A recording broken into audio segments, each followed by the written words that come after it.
नमस्कार।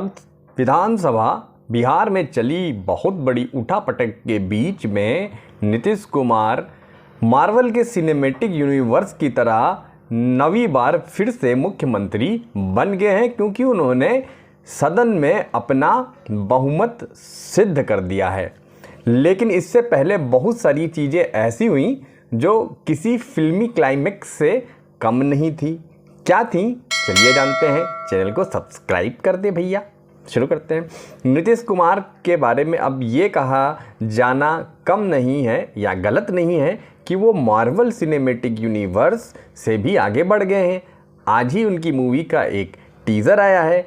वैसे ही नीतीश कुमार की सरकार भी दोबारा से विपक्ष में मतलब पक्ष में बिहार में आ गई है। अब देखिए कितना बड़ा सहयोग है कि नीतीश कुमार और मार्वल सिनेमैटिक यूनिवर्स की मूवी का टीज़र और उनकी सरकार दोनों फिर से एक साथ में आ गई हैं। देखिए, नीतीश कुमार 9वीं बार चीफ मिनिस्टर बने हैं बिहार के। सरकारें वहाँ पे हर साल 1.5 साल में बदल जाती हैं, लेकिन मुख्यमंत्री एक ही रहता है। सरकारें गिरती हैं, बनती हैं, गिरती हैं। कभी वो लालू का दामन थाम लेते हैं तो कभी भाजपा का। लेकिन भाजपा क्यों बार बार दामन थाम लेती है, ये समझ में नहीं आता है। लालू की पार्टी, लालू के परिवार का तो समझ में आता है, लेकिन भारतीय जनता पार्टी क्या ही कर रही है, कुछ समझ में नहीं आता है। चलिए जानते हैं हुआ क्या विधानसभा में। विधानसभा में कल रात संडे तक ये आ रहा था कि आरजेडी ने प्लानिंग बना ली है कि बहुमत सिद्ध नहीं करने देंगे, और चूंकि एनडीए ये भाप गई थी और जो रथ था उसका जो सारथी है वो भाजपा भारतीय जनता पार्टी बनी थी, तो उसने रविवार शाम से ही गुणा भाग करना शुरू कर दिया था। और उसने सुबह वो जान गई थी कि कुछ लोग नदारद रहने वाले हैं विधानसभा में, तो पहले ही उसका जुगाड़ कर लिया था। पूरी प्लानिंग ये बताई जा रही है कि आरजेडी ने प्लानिंग ये की थी कि भाजपा के 3 और जनता दल यूनाइटेड के 5 विधायकों को अपने पाले में कर लिया जाएगा, और जो स्पीकर है जब उनके खिलाफ सदन में अविश्वास प्रस्ताव लाया जाएगा तो वो उसको पास नहीं होने देंगे। और उसके बाद ये जो 8 विधायक हैं बागी, इनको एक अलग गुट की तरह शपथ दिला दी जाएगी, सदस्यता दिला दी जाएगी, और उसके बाद एनडीए विधानसभा में अपना बहुमत सिद्ध नहीं कर पाएगी। लेकिन हुआ उल्टा।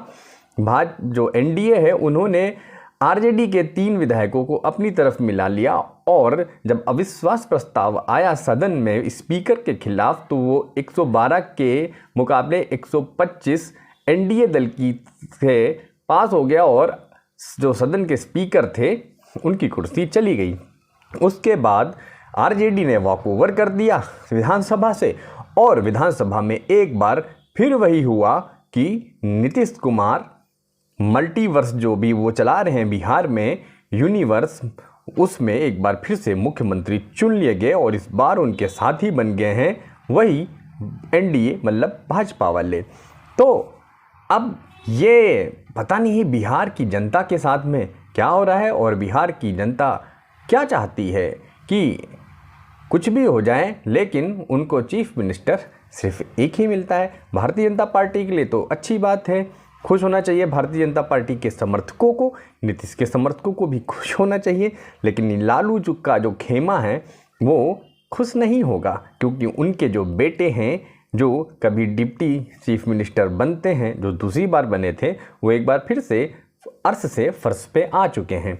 आपने पूरी प्रक्रिया तो देखी होगी, लेकिन नीतीश कुमार जो हैं वो कुछ अलग ही करना चाहते हैं। अभी कुछ दिन पहले जब वो इंडी गठबंधन के सारथी बने हुए थे और प्राइम मिनिस्टर पद का वो सपना देख रहे थे, जो पिछले बहुत बार वो देख चुके हैं, जो ही कारण रहा है कि वो एनडीए से हमेशा अलग हो जाते हैं और एक बार फिर कूद करके लालू एंड पार्टी की गोद में आकर के बैठ जाते हैं। वो निरंतर चलता चला जा रहा है। लगता है इस बार शायद ये अंत होगा, और ये जो गुत्थम भागम दौड़ी है वो खत्म हो जाएगी, और बिहार को एक स्थायी मुख्य सरकार मिल जाएगी जो वो पाला नहीं बदलती होगी। आपकी क्या राय है, कमेंट्स बॉक्स में शेयर करें।